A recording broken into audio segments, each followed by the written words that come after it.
Hey guys, welcome to my channel, or welcome back to my channel. So today is February 7th in the Bible through a year, and we are on Exodus chapter 26 verse 1 through 27 verse 21. Make the tabernacle from 10 curtains of finely woven leather. Decorate the curtains with blue, purple, and scarlet thread, and with skillfully embroidered cherubim.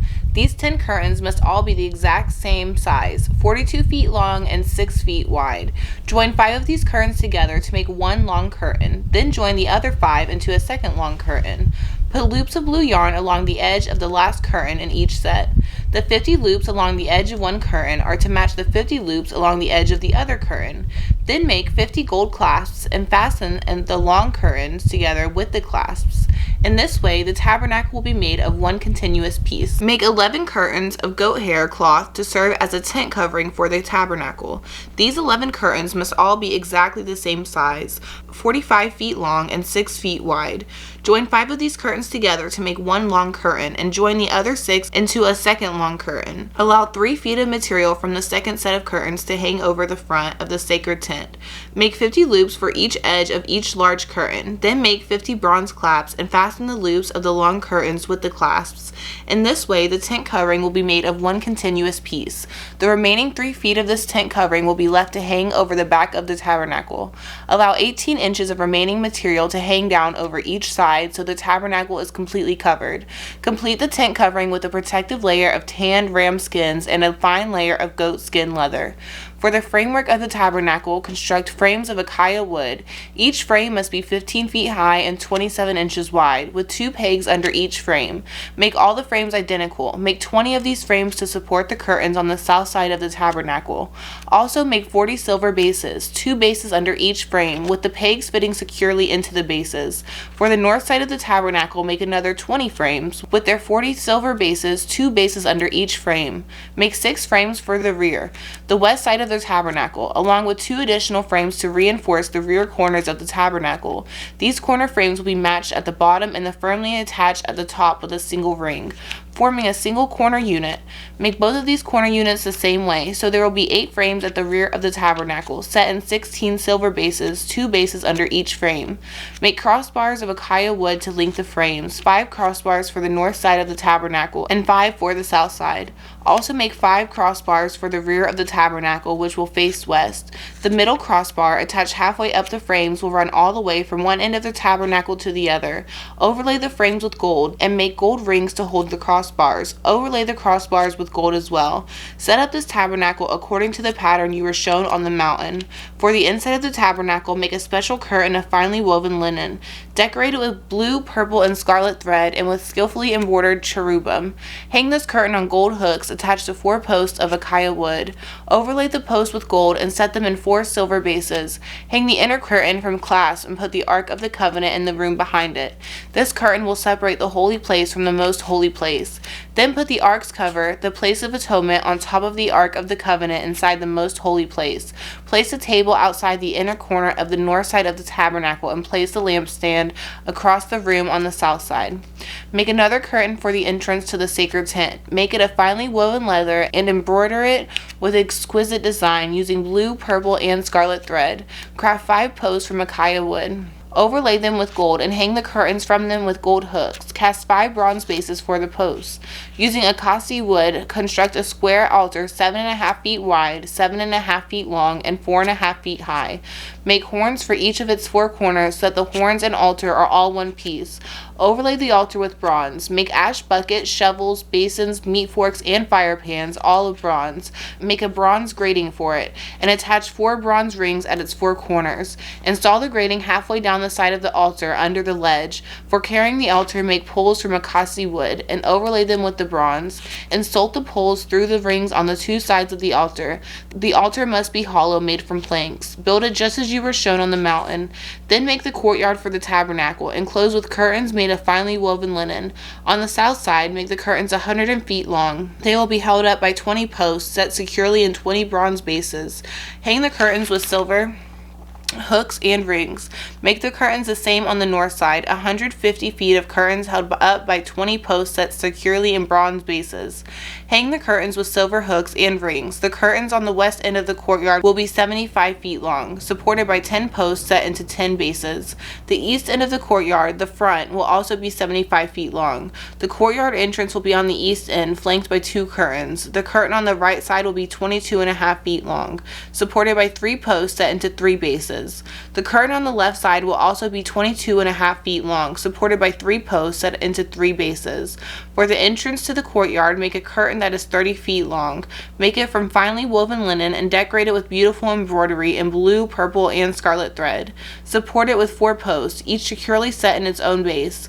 All the posts around the courtyard must have silver rings and hooks and bronze bases, so the entire courtyard will be 150 feet long and 75 feet wide, with curtain walls 7.5 feet high, made from finely woven linen.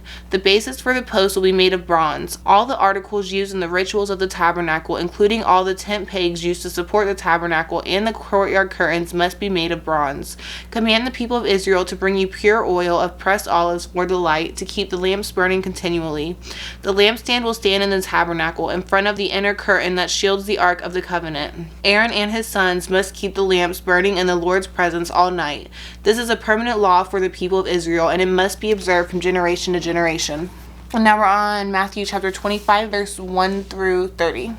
Then the kingdom of heaven will be like 10 bridesmaids who took their lamps and went to meet the bridegroom. 5 of them were foolish and 5 were wise. The 5 who were foolish didn't take enough olive oil for their lamps, but the other 5 were wise enough to take along extra oil.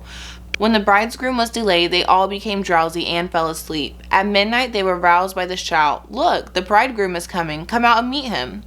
All the bridesmaids got up and prepared their lamps. Then the 5 foolish ones asked the others, "Please give us some of your oil because our lamps are going out." But the others replied, "We don't have enough for all of us. Go to a shop and buy some for yourselves." But while they were gone to buy oil, the bridegroom came. Then those who were ready went in with him to the marriage feast, and the door was locked. Later, when the other 5 bridesmaids returned, they stood outside calling, "Lord, Lord, open the door for us." But he called back, "Believe me, I don't know you. So you too must keep watch, for you do not know the day or hour of my return." Again, the kingdom of heaven can be illustrated by the story of a man going on a long trip. He called together his servants and entrusted his money to them while he was gone. He gave 5 bags of silver to one, 2 bags of silver to another, and 1 bag of silver to the last, dividing it in proportion to their abilities. He then left of his trip. The servant who received the 5 bags of silver began to invest the money and earned 5 more. The servant with 2 bags of silver also went to work and earned 2 more. But the servant who received the 1 bag of silver dug a hole in the ground and hid the master's money. After a long time, their master returned from his trip and called them to give an account of how they had used his money. The servant to whom he had entrusted the 5 bags of silver came forward with 5 more and said, "Master, you gave me 5 bags of silver to invest, and I have earned 5 more." The master was full of praise. "Well done, my good and faithful servant. You have been faithful in handling this small amount, so now I will give you many more responsibilities. Let's celebrate together." The servant who had received the 2 bags of silver came forward and said, "Master, you gave me 2 bags of silver to invest, and I have earned 2 more." The master said, "Well done, my good and faithful servant. You have been faithful in handling this small amount, so now I will give you many more responsibilities. Let's celebrate together." Then the servant with the 1 bag of silver came and said, "Master, I knew you were a harsh man, and harvesting crops you didn't plant and gathering crops you didn't cultivate. I was afraid I would lose your money, so I hid it in the earth. Look, here is your money back." But the master replied, "You wicked and lazy servant. If you knew I harvested crops I didn't cultivate, why didn't you deposit my money in the bank? At least I could have gotten some interest on it." Then he ordered, "Take the money from this servant and give it to the one with the 10 bags of silver. To those who use well what they are given, even more will be given, and they will have an abundance. But from those who do nothing, even what little they have will be taken away.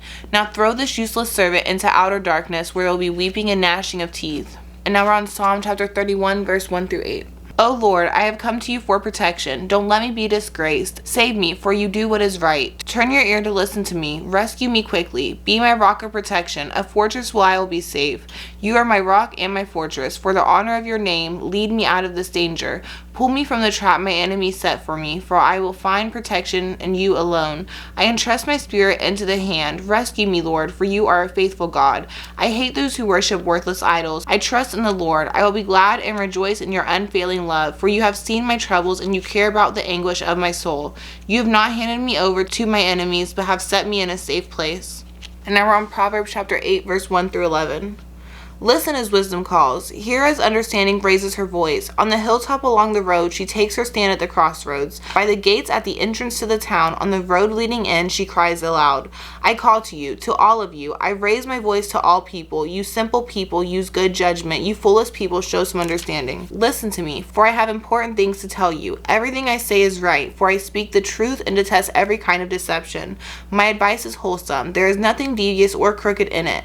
My words are plain to anyone with understanding, clear to those with knowledge. Choose my instruction rather than silver, and knowledge rather than pure gold, for wisdom is far more valuable than rubies. Nothing you desire can compare with it. And that is it for the Bible in a year, day 38.